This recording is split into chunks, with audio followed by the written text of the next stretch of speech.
Picture this. You're standing in the kitchen, the hum of the refrigerator the only sound in the house. Your heart pounds like a drum, your hands tremble, and your breath catches in your throat. You've just uncovered a secret, a betrayal so deep, it feels like the ground beneath you has crumbled. This isn't just a story about love gone wrong. This is a tale of revenge, of justice, of a man pushed to the edge by the one person he trusted most. This is the story of Tom and Lauren. And trust me, you'll want to hear how it ends. It all started with a laugh. Lauren's laugh, the kind that could light up a room, make strangers feel like friends, and make Tom feel like the luckiest man alive. He wasn't rich, he wasn't famous, but he loved her, deeply, fiercely, and without reservation. He worked tirelessly to build a life for them, a future where she'd never want for anything. But love, as it turns out, can be a double-edged sword. The cracks began small, a missed dinner here, a late night there. Lauren had taken a new job at a marketing firm, and she threw herself into it with a passion Tom had never seen before. She'd talk about her coworkers, mostly women, she assured him, but one name kept creeping into her stories. Jason. Jason says this. Jason thinks that. At first, Tom brushed it off.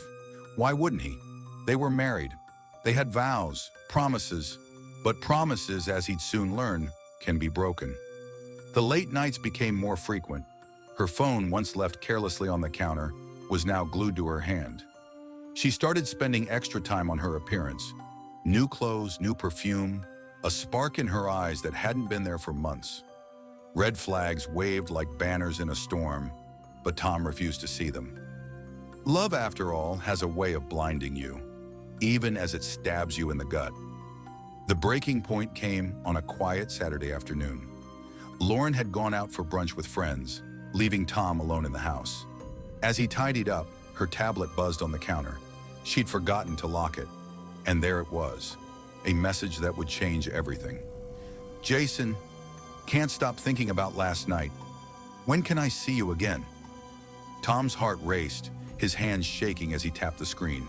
The messages were all there. Months of lies, deceit, and betrayal laid bare. Lauren's assurances that Jason was just a work buddy now felt like poison in his veins.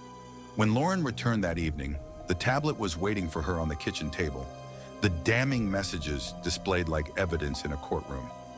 She froze in the doorway, her face draining of color. Tom, she stammered, her voice quivering. I can explain. But what could she say? What explanation could possibly make sense of the months of sneaking around, the lies, the betrayal? She settled on the oldest excuse in the book. It was a mistake, a harmless mistake. Harmless? Tom laughed, a bitter, hollow sound that echoed through the empty kitchen. Harmless? He repeated. You call months of betrayal harmless? That night, Tom told her to leave. He didn't want to see her face, didn't want to hear her voice. She packed a bag and walked out, taking with her the phone she'd used to shatter his trust. Alone in the house, Tom sat in the darkness, memories of their wedding day flashing through his mind. The way she'd looked in her dress, so beautiful, so full of promises she had no intention of keeping. And then, an idea began to form. A dark, vengeful idea that gripped him like a vice. Lauren had left her wedding dress in their closet, a symbol of the vows she'd broken. Tom bought a metal trash bin, lighter fluid, and a box of matches.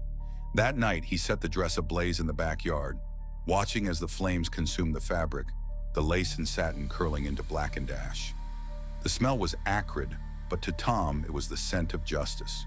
When the fire died down, he gathered the ashes into a small box and wrote her a note. Lauren, you called it a harmless mistake, but mistakes have consequences. You chose to burn our marriage to the ground, so I did the same. The next day, Lauren returned to pick up her things. She found the box of ashes and the note on the dining table. Her sobs echoed through the house, loud guttural cries that came from deep within. Tom stayed upstairs, listening but unmoved.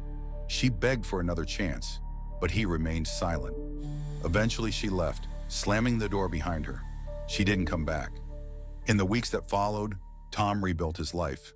He joined a gym, volunteered at an animal shelter, and reconnected with friends he'd neglected. He even started therapy, learning to process the betrayal without letting it define him. Slowly, he began to feel like himself again, or maybe even a better version of himself. Lauren, on the other hand, wasn't doing so well. Jason had dumped her shortly after the truth came out. She moved into a tiny apartment, struggling to keep her life together. Part of Tom wanted to feel pity for her, but mostly he felt relief. He was free. One day they crossed paths at a coffee shop. Lauren looked tired, worn down. She tried to apologize, but Tom stopped her. "Lauren," he said, his voice steady, "I've moved on. You should too." And with that, he walked away, leaving her and all the pain she'd caused behind him. Sometimes life doesn't give you closure. You have to create it for yourself. Burning that dress, writing that note, it was Tom's way of taking back control, of ending a chapter that had become a nightmare. And as he looks to the future, he knows one thing for sure. He'll never let anyone take his happiness away again. Because sometimes, revenge isn't just about hurting the one who hurt you. It's about reclaiming your life. Thank you for watching. Stories have a unique way of connecting us, and we're so grateful you chose to spend this time with us. If this story resonated with you, or if it made you think, smile, or even wonder, let us know in the comments below. We'd love to hear your thoughts, what stood out to you, or what you'd like to see next. Your voice is what makes this community so special. If you enjoyed this journey and want to join us for more, don't forget to hit that like button. It helps us bring more stories your way. And if you haven't already, consider subscribing to the channel. It's the best way to ensure you never miss out on the next tale we share. We're always working on something new, something that might just spark your curiosity or take you on an adventure you didn't see coming. So do check our channel for upcoming content. You won't want to miss it. Until next time, keep wondering, keep exploring, and keep storytelling alive. See you soon.